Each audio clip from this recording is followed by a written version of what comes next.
Let's think about your day. A farmer grows food, a driver takes people to work, a teacher teaches students, a doctor takes care of patients. Have you ever wondered why different people do different kinds of work? Today, we will find out as we learn about divisions of occupation. Welcome to Business Studies with Happiness. I am Onibu Happiness. Let's learn together. Before we move further, to find out why different people do different kinds of work, these are what we are expected to learn by the end of today. We're expected to explain the meaning of divisions of occupation, state the four divisions of occupation, and then give examples of each division.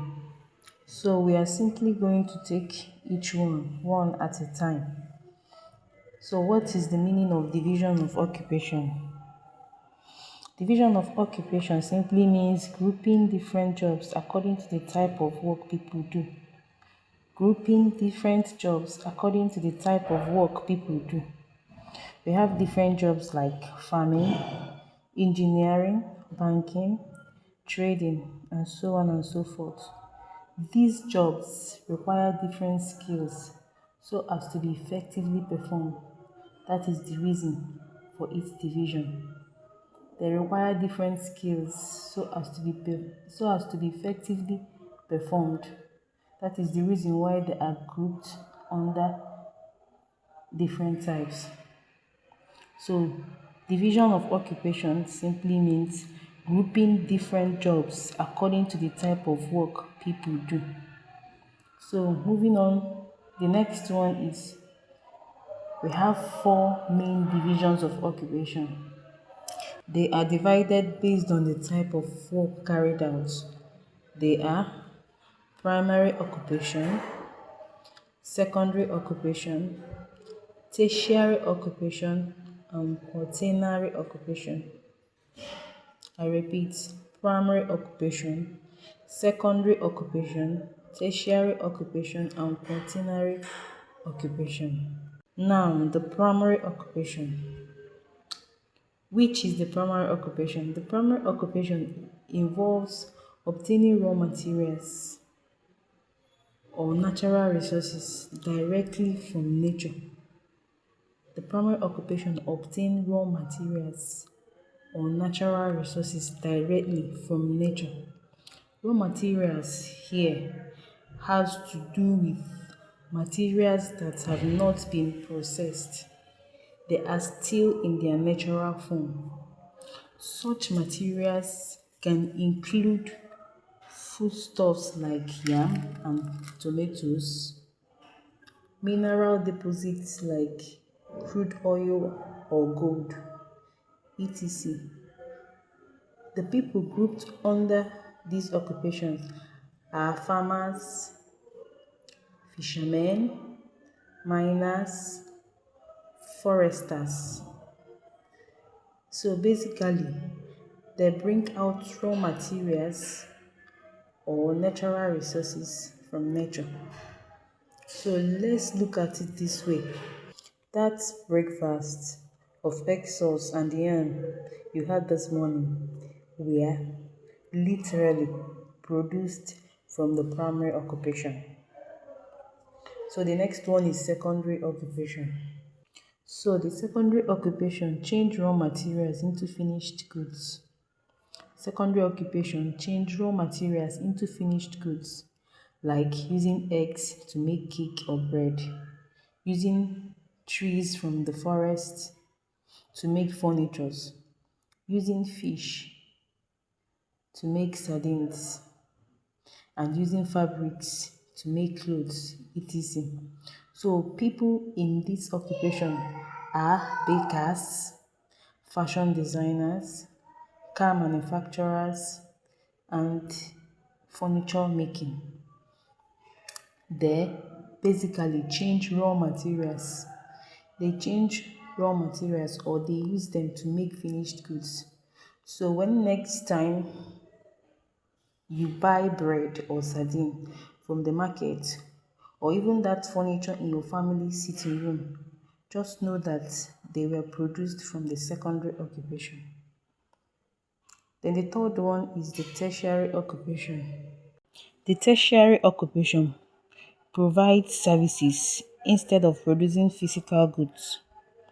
They provide services instead of producing physical goods.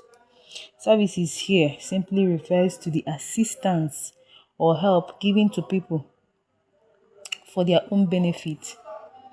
Therefore, the tertiary occupation provide useful services instead of goods.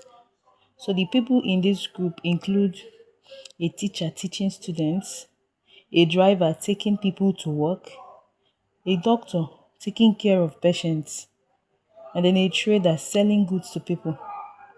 So when next you enter a bus to take you to any destination, or when you visit a hospital for medical treatment, just know that you are receiving services that were provided or that are useful and beneficial to you.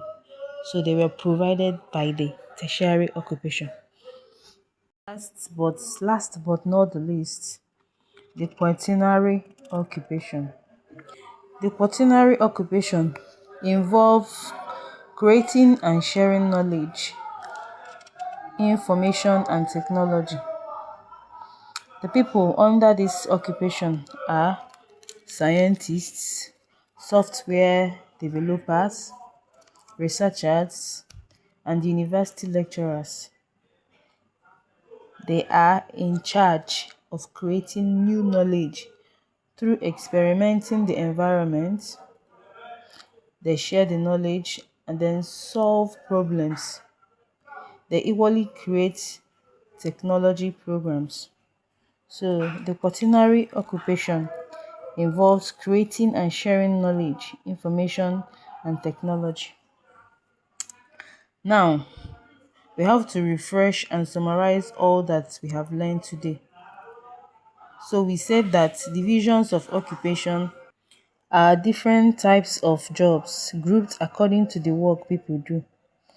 They are grouped into four divisions: primary occupation, secondary occupation, tertiary occupation, and the quaternary occupation. Primary occupation, they get raw materials from nature. Secondary occupation, they make goods by changing or processing the raw material. Tertiary occupation, they provide services that are useful to people.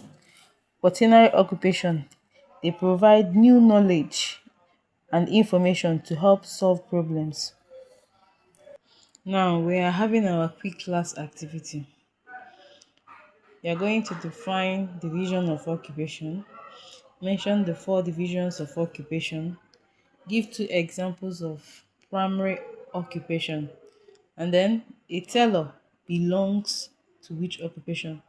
Tell us which occupation a teller belongs to, and then provide your answers in the comments. I will see you in our next class. Fantastic. Today you have learned about the divisions of occupation. Look around your community. Can you identify one person in each division of occupation? Write your answers in the comments. If you found this lesson helpful, don't forget to follow Business Studies with Happiness, share, like, invite your friends to learn with us. Remember, learning business is made easy when you learn with happiness.